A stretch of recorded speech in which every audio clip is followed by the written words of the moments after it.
Hey, this is Andrea. And this is Amanda. And you're listening to Girls Nerd Out.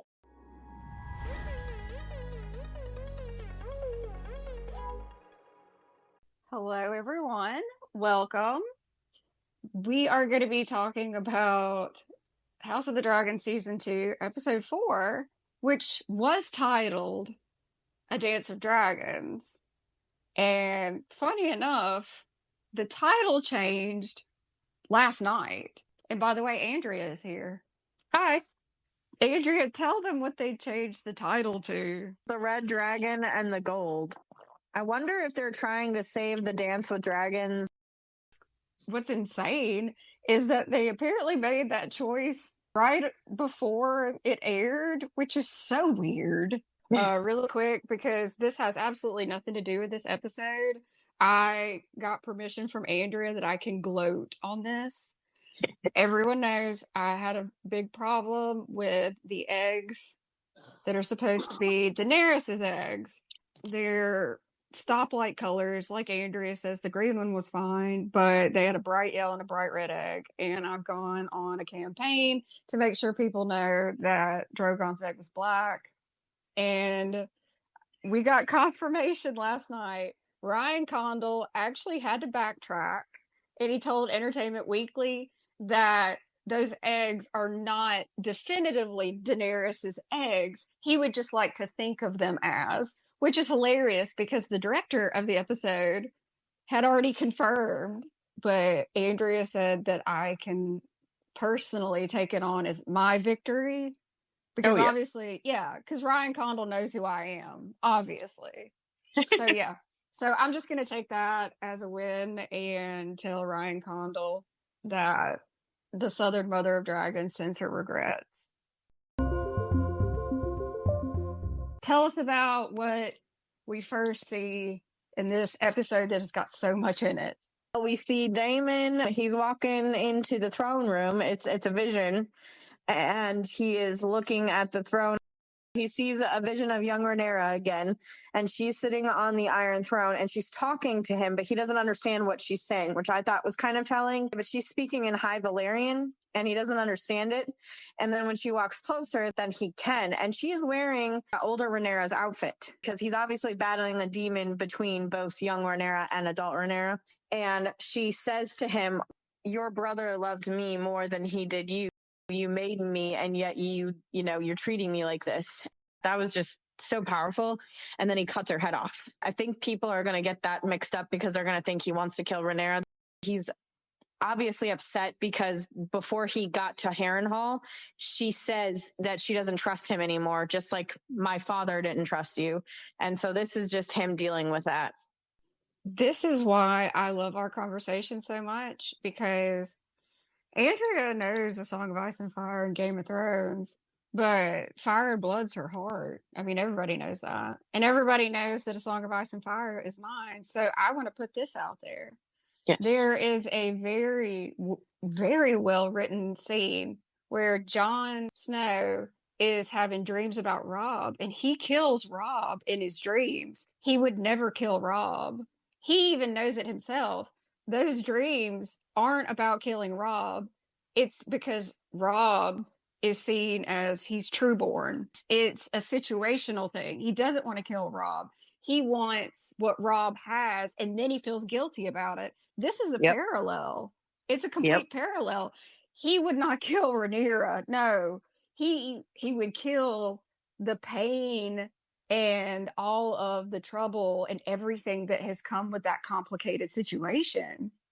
And I think that's lost on people. I really do.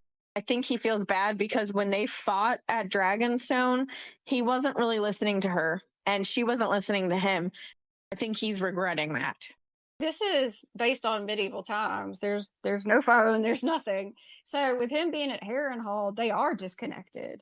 It doesn't matter if they sent 18 ravens a day. It's not the same as being near somebody. There's an old theory. So there is a very heavy weirwood presence at Harrenhal. We've seen a weirwood Andrea brought it to my attention. Damon's bed that he's sleeping in is made from a weirwood, which is not a good idea. Alice gives him a cup of weirwood paste, which I assume was mixed with something. And the theory goes that Damon actually ends up being a three-eyed raven. He would be the predecessor to Blood Raven. Hair in the Black had a bunch of werewoods planted or something, so it makes sense. I think she said there used to be a bunch of werewoods. The ones that were cut down, though, Yes. the roots are still there. So that basically means that there's a werewood network all underneath Harrenhal, and Harrenhal's massive. We like spooky, we like magic, so yeah, we're for that, definitely. In one of his visions, he sees Aemon walking around, but it's not Aemon, it's him as Aemon. He's like haunted by his past and his future. So we meet Oscar Tully. Oscar Tully is the heir to River Run. He didn't come because Grover is really sick in bed. Damon's like, let's just beat up your inheritance. And the look on Oscar's face is like, oh my God. And just in case you don't know, George apparently likes the Muppets and Jim Henson. And I think we figured out there's 4, right? They're all Tullys. Yes. Oscar, they're all Tully. Kermit, Elmo, and Grover are all Tullys. And every time one of them is mentioned or brought up, I mean, we find it very amusing. Elmo's the one that gets me.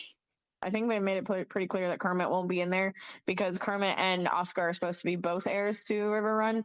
They're saying Oscar is the heir. I don't know about that. We'll see. So that means, unfortunately, Andrea, we're not going to see Kermit Tully get out a banjo and sing "It Ain't Easy Being Green."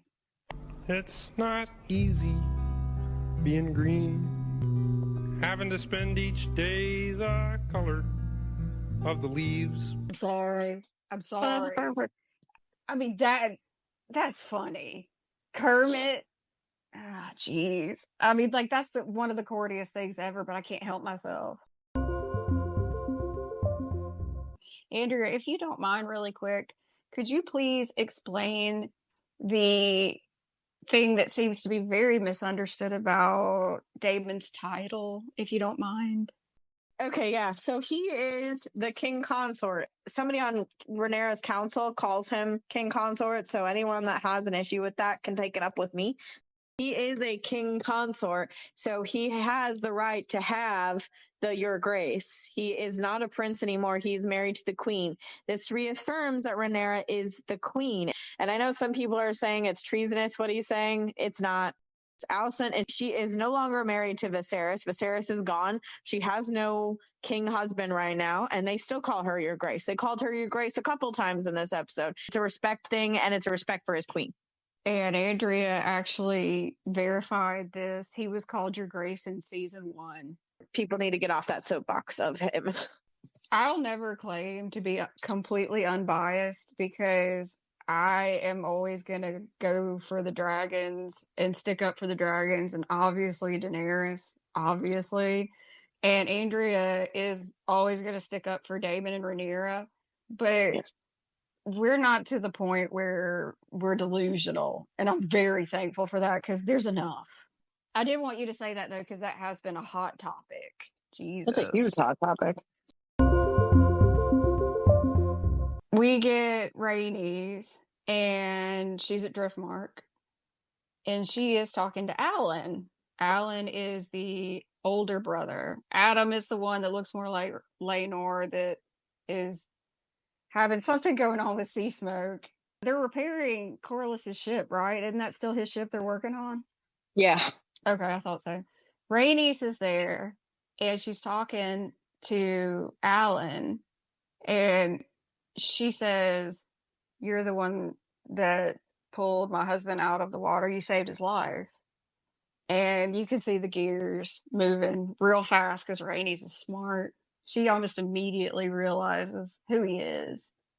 And she touches his face and says, "Your mother must have been so beautiful." There's absolutely nothing angry, no malice. and Corliss shows up. And Corliss is on the defense. She's like, you didn't tell me that was who pulled you out of the water. It's because he doesn't want to bring that up. And I thought it was so cool. And you said you did too. Rhaenys, instead of being Cat Tully, I had to. I'm sorry, I'm petty. She says, you can't just ignore that because of who they are. You need to raise them up. She is advocating for these two men that are a physical representation of her husband cheating on her. I thought that was incredible. Her acting was amazing. So much was said with nonverbal communication. When it cut to her face, you could see she was thankful that he saved Corliss's life. And at the same time, you could see pain because she's lost both of her children. And you can see the pain of she must have been really beautiful. Knowing, like, because it's that thing. It's that, did she have something I didn't have? You know, she's feeling that too. It's very layered. It's very good. And then she also says that she's going to go to Dragonstone because Bela and Jace have to deal with it. And so she's going to go help them. And I didn't like how Corliss reacted because he said, where has that woman gone? It's very disrespectful to me for him to say woman. That's your queen that you're talking about. Because he comes at Rhaenys irritated. Yeah. Instead of matching her vibe. You could tell she's known about both of those boys a long time and she's made peace with it. The next we see is Alicent. She's talking to Grand Maester Orwell. So he comes in giving her moon tea. Moon tea is the plan B tea. Her and Crispy Cole are having a relationship that they shouldn't be having. The problem with this is Alicent is showing. And I personally don't think it's going to work. But yeah, what do you think? It's based after an actual thing. It's a flower, I believe. It's tansy. And that's what Jane Westerling's mother was giving her every night. So we know it can be used as a contraceptive. So it can prevent pregnancy from occurring. She has access to anything. Why the hell was she not taking the moon tea regularly? I don't know if the baby has anything to do with that, but she's obviously like going a little crazy already, and it's very interesting. She allows Larys to come in her apartment. She left the bottle of the moon tea just sitting out, and that's not like her. She used to be so neurotic with everything, so you're right. There's a definite change.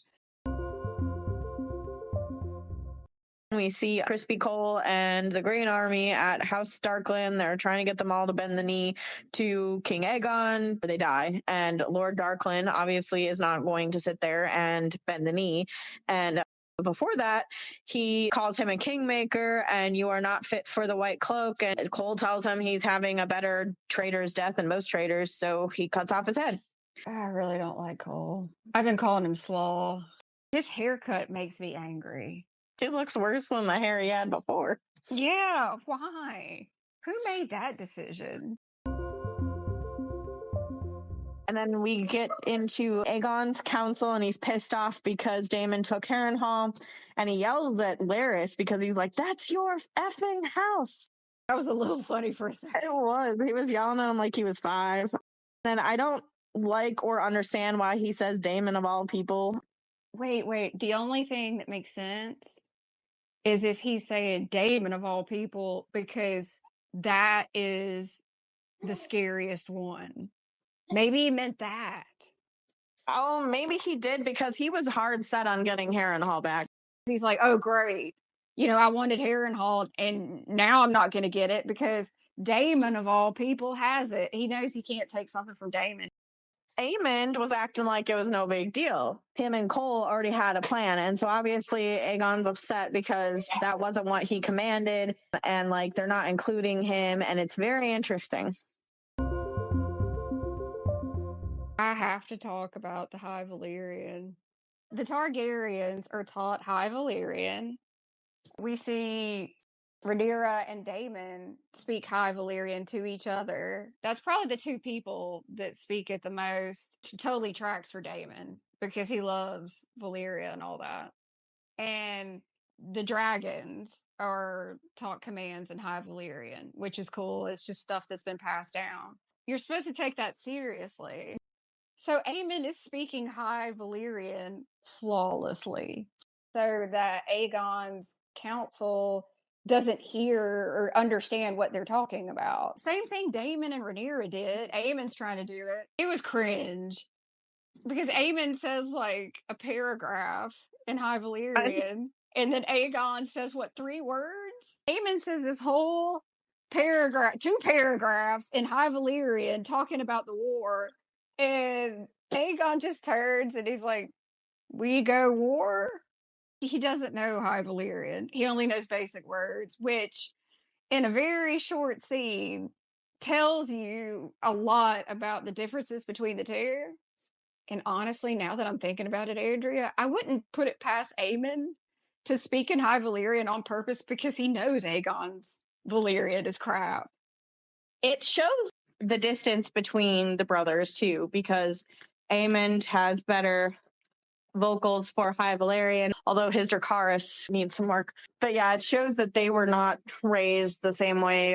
It shows they both had opportunities, and one took it and one didn't. You know, when Alicent's looking for the books, Aegon complains about his council not listening to him. He's like, "What do you want me to do?" And she says, very smugly, she says, "Do what is expected of you." Nothing. Do nothing. Remember when Aegon says, "Do you love me?" to her in the first season? It is sad. I don't feel bad for him, but it is sad. Look, we can dislike a character and realize how they got that way. We have seen Alicent Hightower be a worse mother than Cersei Lannister. Ladies and gentlemen, we have found one. We never thought we would, but here she is. Andrea and I talked about this. If Cersei walked into a room and saw Joffrey crying because Joffrey had lost a child, Cersei would have gone over there and comforted him 1,000%. Alicent watched for a while and then left the room. I mean, she is a horrible mother. Terrible. If you gotta ask your mom, "Do you love me?" And like, she basically just rolls her eyes. Ugh. He is a puppet king, and he didn't realize it, and that's also really sad. Rhaenyra does come back eventually, and I think that the writing is really terrible because there's no way Rhaenyra would come in and tell everybody her business, and she did, and I wasn't cool with that. It kind of makes her look weak, but she's not weak. I do like that she says she inherited 80 years of peace. Her father, he may have been a terrible dad. He had a decent reign, and so did Jaehaerys. Jaehaerys was a terrible father, but he had a very good, peaceful reign. She's not used to seeing this kind of animosity. And so she thought maybe if she went the way that they went with peace, that could change things. I mean, maybe it was a little too late to do that. She is a good person. She is trying to be good, but it's not going to be good anyway. It doesn't matter what she does. And she does say that. I either am going to have to win my claim or die. And that's what's going to happen. And it wouldn't have mattered at what point Rhaenyra went to see Alicent. Alicent would have had the same answer. It wouldn't have mattered if it was earlier. It wouldn't. Jace is definitely giving me Daemon energy. The way he's standing, the way he talked to her, the way he yelled at her, like, "Where have you been?" That is definitely a Daemon thing. And I know he didn't mention Daemon as his dad when him and Baela had that conversation, but Daemon is his father. He takes after him a lot. How could you not? Daemon Targaryen has a very large presence. He's feared by the entire realm and beyond. He's iconic. His dragon's iconic. There is no way you can be a young boy and be around Daemon Targaryen and not be like, "Whoa." There's no way you can have Daemon Targaryen hanging out in your house and not go, "That's it. That's what I want to be." Hell, Aemon's on the other side, and he thinks Daemon is the best thing since sliced bread. Aemon wants to kill Daemon, so Aemon can be the Daemon. The council tells Rhaenyra Cole and his army is going to take Rook's Rest. She's like shocked by that. Duskendale makes a lot of sense, but not this place. It's a fishing castle. It's very small and it's on the coast. They don't have much of an army. So it's smart on the green side to take it because it's going to get Dragonstone's attention. But to Team Black, they're like, what? So Rhaenyra says she's going to go herself, and that's very honorable of her to do. I'm sure people are going to say, well, she should have fought harder to take it. But if you really think about it, Rhaenyra is the cause. Like, this is her fight. So if she dies, that fight goes away. Nobody is going to say anything about Jace being heir to the Iron Throne because they think he's a bastard. The war is over when Rhaenyra dies. So her going doesn't really make a lot of sense. Now, I want her to fight. And at some point, I think she will be. This just isn't going to be it. And that's why Rhaenys sticks up for her. She has the biggest dragon that could take out Vhagar, which is Aemon's dragon. And Rhaenyra's dragon is not battle tested. One thing I do wish they would have made clear is that anytime somebody would attack Corlys's fleet, I mean, there is Rhaenys with Melees. So that's why we keep saying that Melees is battle tested, because she is. And she is the largest dragon on Team Black with a rider. And Rhaenys is more than aware of that. They have an incredible connection. That's when you see Rhaenys in her armor going to Melees, and then you see Rhaenyra talking to Jace in front of Meraxes' skull. You see her talking to him about the Song of Ice and Fire. Talk about the dragon skull parallel, Andrea, that you noticed. When Rhaenyra was younger and her father told her about the A Song of Ice and Fire prophecy, he told her in front of Balerian's skull. That is Aegon the Conqueror's dragon, so it's very fitting. Then Rhaenyra, when she tells Jace about A Song of Ice and Fire, she tells him in front of Meraxes. She is also part of that prophecy, the 3 heads of a dragon, because Meraxes was Rhaenys' dragon. So it's all very, very interesting. It is, and we know that that is Meraxes' skull because out of the original 3 from the Conquest, Balerian skull's at King's Landing, Vhagar's still alive, Meraxes is the only one that would have been that size, and it would make sense to have on display because that's one of the first 3 heads of the dragon, like you said, the beginning of the prophecy. I thought that was incredible. I love that you noticed that. That was well done. When Rhaenyra said A Song of Ice and Fire, I started crying because at least in the show version, they're fighting for their future, which Daenerys is their future. But it is kind of bittersweet at the same time that they put it in there. And it wouldn't be so bittersweet if season 8 hadn't been so bad, because you would know A Song of Ice and Fire, that's Jon and Daenerys. Cole and the Green Army is already at Rook's Rest, and Cole thought it would be a great idea to do it during the day, which it is because they wouldn't expect it. And then, of course, that's when Rhaenys comes down with Melees, and they're all like screaming. They're like, "Dragon, dragon!" I'm like, really? You didn't think you would fight a dragon at all? There are dragons. You should probably look up every once in a while. But before we get to the battle, the whole time Aegon was drinking. He decides to go fight because he knows they're taking Rook's Rest. And we get to see him and Sunfire in the dragon pit, and Sunfire is being playful and cute, like you mentioned. I'm not thrilled about that because when he was getting his armor put on, he was still drinking. And it is very purposeful that we see him drinking, putting on his armor. And this is the first time we've seen Sunfire up close. For people that haven't read Fire and Blood, Sunfire is described as being the most beautiful dragon that ever existed.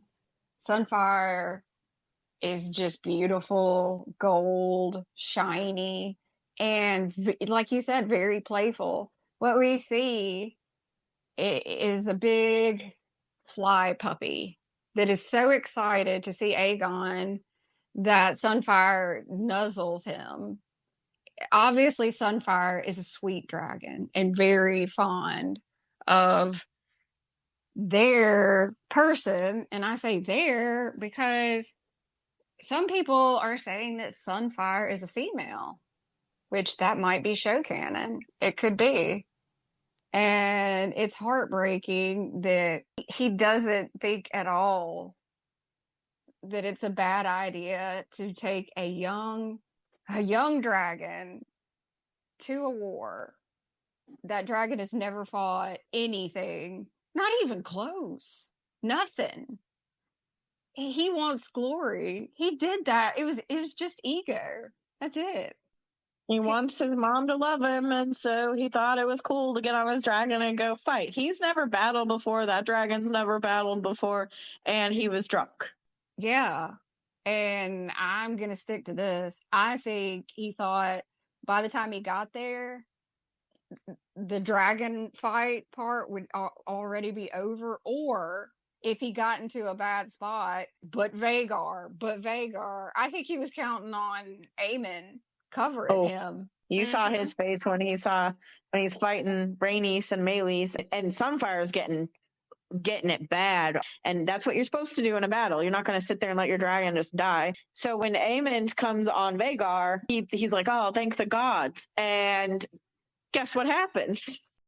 What I think Cole was doing is he was holding his army back until the opposing army had come forward out in the open. If you noticed, he was trying to get them out of the woods because the plan was for Vagar, who was hiding in the woods, like, she's green. So that was very well done. Yeah, that was, I mean, you want to talk about camouflage, and she's massive. So you don't notice her. She looks like a green hill of something. So Cole is trying to get the other army out in the open so that Vagar could just take them out really quick. Well, there's Aegon on Sunfire, and the response from Cole is, oh God, what has he done? But Cole actually does the noble thing. He rallies the army and makes it seem like it was on purpose. Like, your king is here for you. Your king is here for you. Which, I mean, what else are you going to do? And then Aemon sees him, and Aemon just looks determined. So you have Sunfire, who is young, never been in a fight. And you have Meleys. And Meleys does what Meleys needs to do. Sunfire gets it real bad. In the book, part of one wing is not completely severed, but mostly. So there was like chest scratches. And Sunfire did get some dragon flame on them, but I mean, not a lot. No. So, he sent Dracarys too early, I felt like. Yeah, he did. As he didn't know what he was doing. Honest to God, Andrea, I don't even know if he knew how much fire Sunfire could produce. I really don't. It's what type of dragon you have, and it's also their size, and it's also their shape. I mean, there's some that are really good at like specific, and then you have Vagar with that's just going to be like a large spread. I mean, it's different. He didn't know anything. And he thought his brother was going to save him, but his brother didn't. And I honestly feel like it was an opportunity. I don't think Aemon planned on Aegon coming there, but he probably had a suspicion because Aegon is like jealous and upset that they're not paying attention to him. So I think he probably just assumed he might have. So then he Dracarys him, which by the way, I also don't like his Dracarys. But it is what it is. It's better than Aegon's. It's way better. Sunfire and Aegon fall to the ground. And I just thought of something. I think Aemon was trying to get a rise out of Aegon in that council meeting so Aegon would do something stupid. Maybe he did plan on him coming then. Think about it like this. Is that something Daemon would have done? Yes. Yes. Well, who does Aemon look up to, whether he admits it or not? Daemon Targaryen. Daemon. Okay, so he purposefully starts speaking in High Valyrian, knowing that his brother can't speak it. And then he stands up and says, I'll go. I've got the biggest dragon. All of that was to make Aegon feel small. Aemon didn't know if he would take the bait, but he definitely goaded him. He did. But That's why he didn't look shocked when Aegon showed up. He was probably thinking, idiot, you're gone. we say that Aemon and Daemon are very similar. They are, but Daemon would have never killed his brother. No, Daemon loved his brother, and Viserys loved Daemon. It was just the rivalry and the insecurity just basically Yes. took over. Now that Aegon and Sunfire are on the ground, They're singed pretty bad, but yes, survivable. They can leave and survive if they want. they can, but they don't, because they realize, like, hey, we have to get rid of Vhagar. And honestly, a lot of people are saying that they couldn't have done it, and I don't agree with that, because they were kicking butt too. I mean, they were Meleys cut Vhagar as well and knocks Vhagar to the ground. Rhaenys knew. She has the biggest dragon for Team Black, and Meleys is a battle dragon like Caraxes. I'm trying really hard not to cry. It's okay if you do. But I've already cried enough. Meleys gets Sunfire taken out of the game, and they fly off. Yeah, you think maybe they're going to leave now. Meleys looks back at Rhaenys, and we have not seen that before. We have not seen the nonverbal communication that much. We've seen some, but that was a look of, okay, Mom, we're going back. We're not leaving. I got it. The nonverbal communication we've seen before, Daemon, season 1, when Caraxes comes from nowhere and he's basically like over Daemon's right shoulder. And we see it with Daenerys and Drogon in the show, because he's on top of a building, and when she's talking to the slave masters and she points down, and there's no way he could have seen that. So that's nonverbal.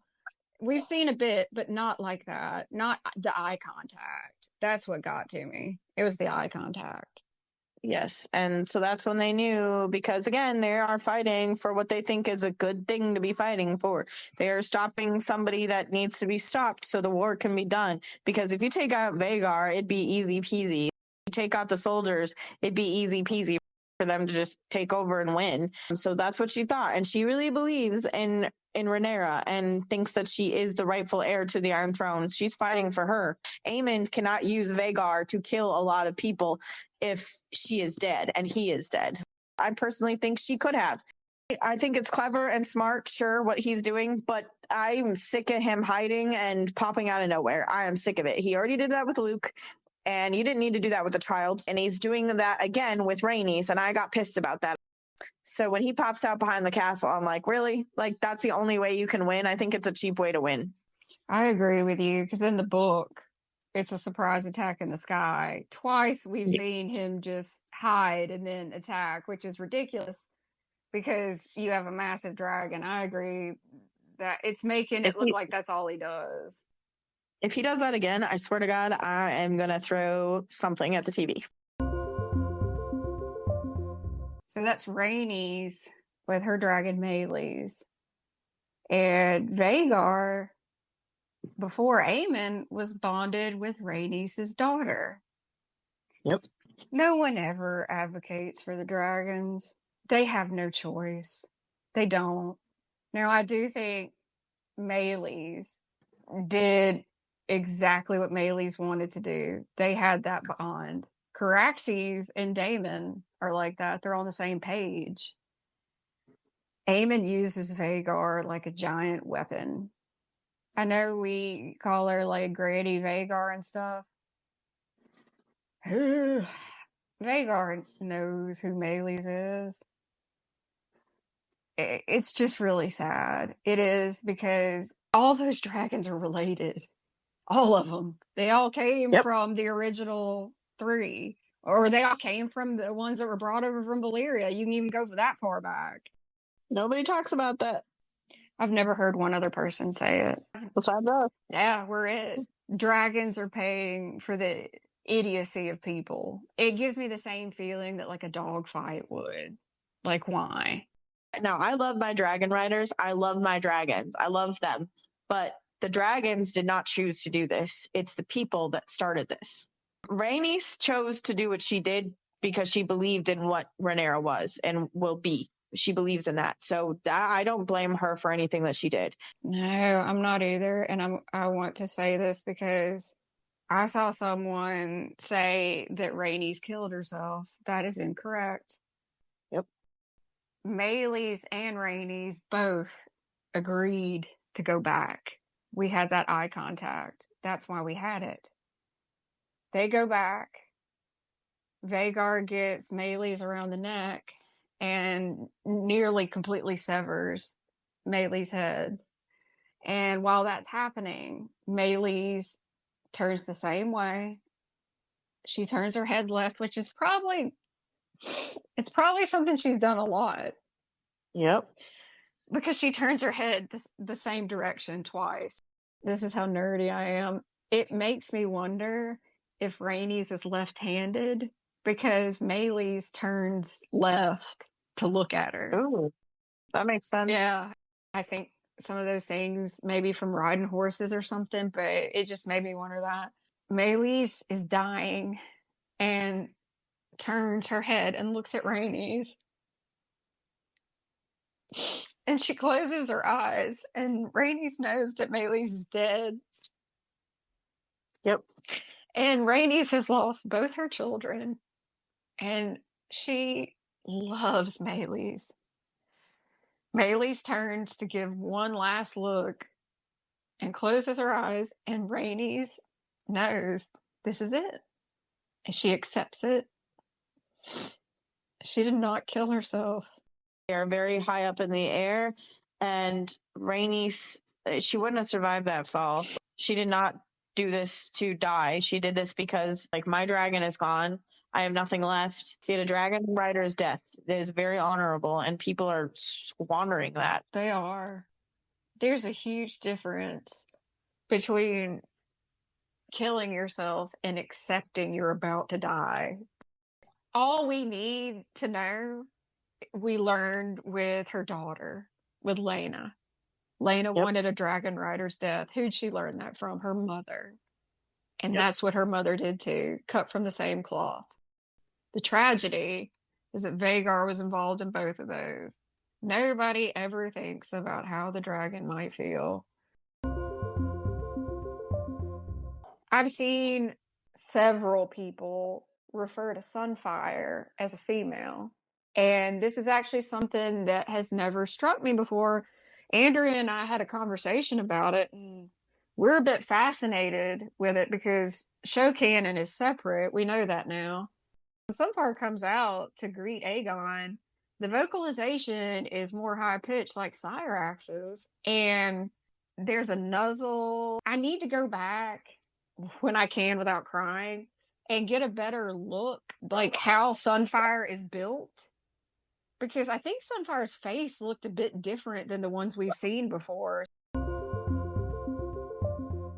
Here's the thing. If Sunfire is female, Aegon in season 1 assaulted a girl, which seems to be forgotten. He's also usurped his sister's throne. Correct me if I'm wrong, Andrea, but Alicent tries to cover up for it, and Alicent acts like that's not the first time. Am I wrong? Oh, no. Okay. You are not wrong. Okay, so we have that. Usurps his sister's throne. And calls her the bitch of Dragonstone. He also calls her the queen bitch of bastards.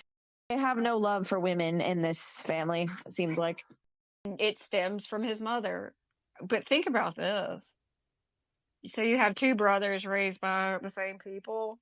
This is what I find interesting. Aegon takes his hate for his mother out on other women. Aemon goes and gets comforted by an older woman, and that's his coping mechanism. It's very interesting to see the differences between the two.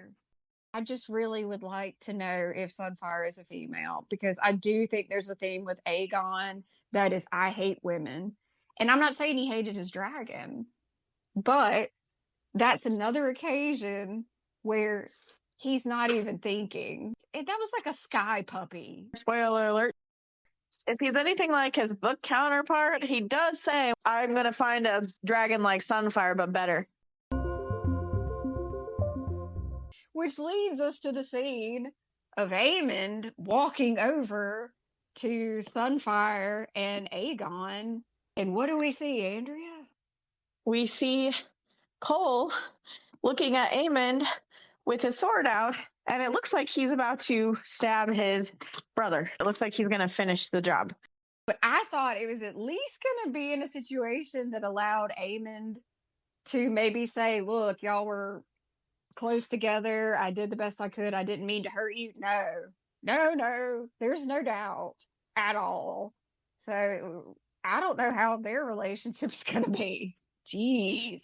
Well, it's going to be interesting because Aegon needs an heir, and he doesn't have a son right now, unless my theory is that Helena's going to come out and say she's pregnant with Maelor. Maelor is Aegon's second son, and they have totally disregarded him in the show, so I'm assuming she must be pregnant with him. If they don't do that, then I don't think he would pick Aemond as his heir, and he can't pick his daughter because that will make him look like a hypocrite. I'm sorry. All I can think is messy. It's going to be messy.